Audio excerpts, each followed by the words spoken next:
রাতের আধারে চুরি হয়ে যাচ্ছে বিদ্যুতের মিটার। সকালে গ্রাহক মিটারের স্থানে পাচ্ছেন চিরকুট, যেখানে বিকাশ নম্বর দেয়া, আর সেই নম্বরে যোগাযোগ করলেই মিটার ফেরত দিয়ে দিচ্ছেন সংঘবদ্ধ একটি চোর চক্র। এমন চুরির ঘটনা বেড়েই চলেছে গোপালগঞ্জে। মিটার চুরির ঘটনা নিয়ে উপজেলা জুড়ে বইছে আতঙ্ক। কখন কার মিটার খোয়া যাবে সেই চিন্তায় রাত কাটে মিটার মালিকদের। গত কয়েক মাসে চাপতা, মাজরা ও পারুলিয়া এলাকা থেকে মোট 5টি মিটার চুরির ঘটনা ঘটেছে। আমি খুব আহত হয়ে গেছি, আমার মিটার বন্ধ, এরপরে আমার সংসার চলে। তো রাত্রে মিটারটা চুরি করে নিয়ে যায়।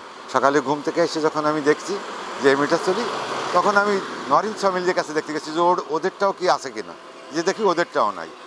দুটো মিটার বক্সের মধ্যে একটা নম্বর দেওয়া আছে, ফোন নম্বর। একটা ছেলেকে দিয়ে বললাম যে দেখ দিই ফোনটা কি বলে। ও ফোন দিল, ফোন দেওয়ার পরে বলছে হ্যাঁ মিটার নিছি, প্রতি মিটারে 5,000 করে টাকা দিবি, মিটার নিয়ে যাবি। একটা চিরকুটে কাগজে ফোন নাম্বার লিখে যায় আর কি।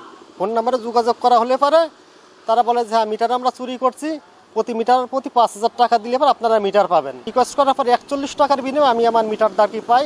মিটারটা আমার মিল থেকে কিছু দূর সামনে বালির ভিতরে রেখে যায় আর কি। দ্রুত সংঘবদ্ধ এ চোর চক্রটিকে ধরতে প্রশাসন ও পল্লী বিদ্যুৎ কর্তৃপক্ষের হস্তক্ষেপ কামনা স্থানীয়দের।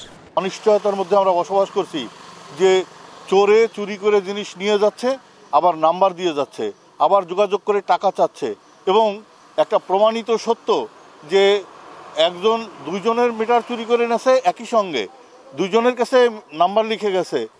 আসলে আমরা ইদানিং দেখতে পাচ্ছি যে আমাদের এই জায়গায় দুটা মিল আছে, একটা স মিল এবং একটা রাইস মিল।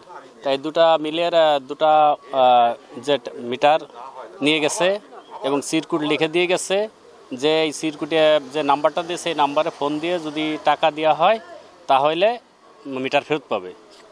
তাই একটা মিলালা ফোন দিয়েছে যে টাকা বিকাশে পাঠান, বিকাশে দেওয়া পরে তার মিটারটা যে কোনো একটা নির্জন জায়গায় রেখে গেছে, বলছে যে জায়গাতে নিয়ে নেন। আর একজন আইনের সহায়তা চাইছে, সেই পর্যন্ত আইনের সহায়তা চাই, এখনও তার মিটার ফেরত পায়নি। ইভেন সে তার ট্রান্সমিটারটা হারাইছে এই কারণে। তারপরে সে আইনের সহায়তা চাইছে, সে আইনের সহায়তা এখনও চাচ্ছে।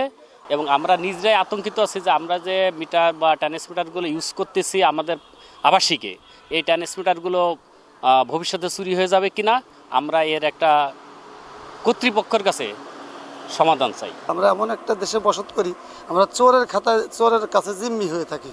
নাহলে আমাদের মেজদের এখানে একটা মিটার চুরি হয়েছে, মিটার চুরি হওয়ার পর সে 5,000 টাকা চালো, টাকা দিল না বলে তার ফিরে আবার ট্রান্সমিটারটা চুরি করে নিয়ে গেল। এরা ট্রেনিং প্রাপ্ত এবং একটা চক্র, এই চক্রগুলোই এই কাজগুলো করে বেড়াচ্ছে। এ বিষয়ে পল্লী বিদ্যুৎ সমিতির সিনিয়র জেনারেল ম্যানেজার বলছেন, মিটার চুরি রোধে দ্রুত ব্যবস্থা নেওয়া হবে। আপনাদের কোনো যদি থাকে তালিকা দেন, আমরা অবশ্যই প্রশাসনের সহযোগিতা নিব। কারণ যেটা বললেন এটা তো হতে পারে না, এই নতুন একটা বিষয় আমি শুনলাম। তো অবশ্যই আমরা যে নাম্বার দিয়ে যাই ওই নাম্বারে আমরা ট্র্যাকিং করে পুলিশ দিয়ে প্রশাসন দিয়ে আমরা তাদেরকে আইনের আওতায় আনার চেষ্টা করব।